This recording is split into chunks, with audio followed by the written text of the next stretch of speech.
Hello people, Namaste. Welcome back to my channel.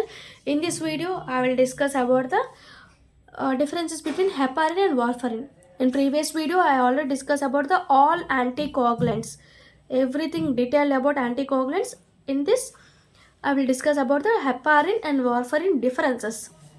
Sometimes they will ask the short answer question. What write the differences between the heparin and warfarin?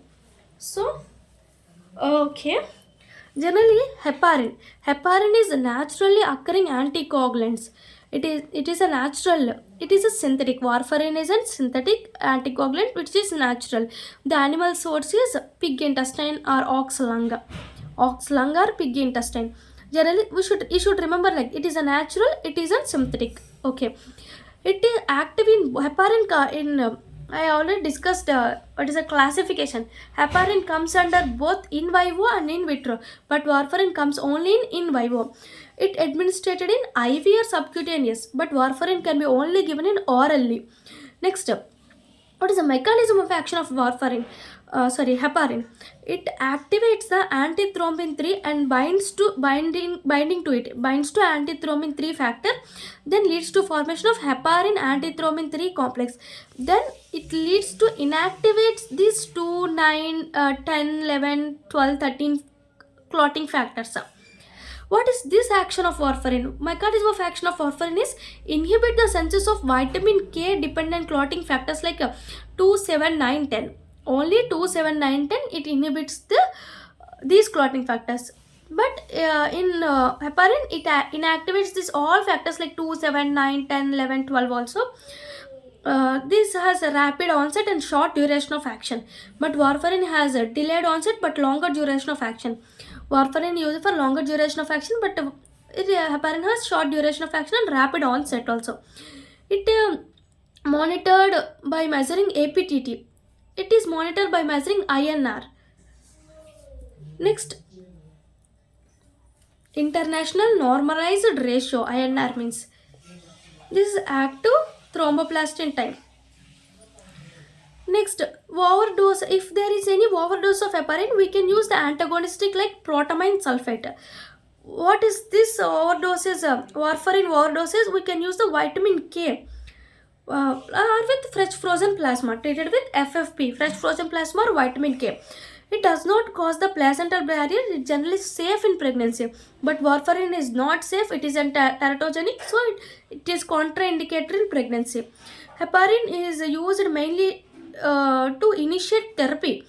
For maintenance of therapy, we can use warfarin. So for initiation therapy, we can use heparin. It has rapid onset and a short duration of action. But for warfarin, for maintenance of therapy, long duration of action and delayed onset. It is expensive. It is not that much expensive.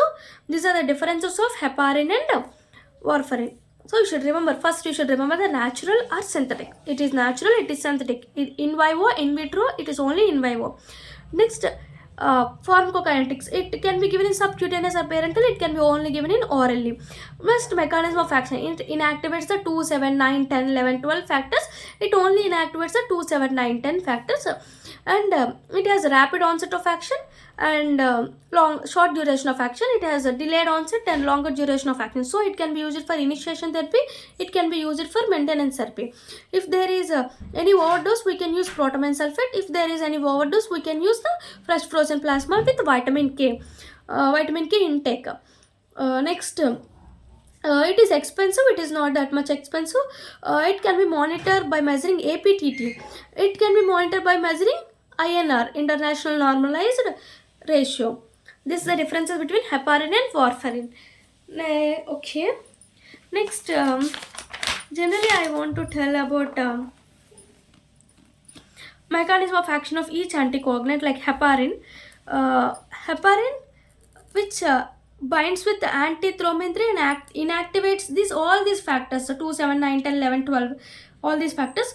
But in low molecular weight heparin, it only inactivates the 10A factor. Only inactivates the 10A factor. Next one is synthetic heparin like fondaparinux. It only inactivates the 10A factor only. Next, direct. These are the parental. This one also parental, like bivalirudin and agrabatron, argatroban. These also inhibits the thrombin by these are direct thrombin inhibitor. These are indirect thrombin. These are the direct thrombin inhibitor. So it directly inhibits the thrombin formation. Next, oral comes under dabigatran. It is also direct thrombin inhibitors which inhibits the thrombin. And next one is rivaroxaban, apixaban. These are the inhibitors of 10A factor. So it inhibits the 10A factor formation. And warfarin, last one is warfarin, which inhibits the vitamin K reductase. So inhibits the synthesis of 2, 7, 9, 10 clotting factors. These are the mechanism of action of all these anticoagulants. So up to this, all anticoagulants are occur. In next video I will discuss about the thrombolytics or fibrinolytics. Please subscribe my channel and please support us. Thank you.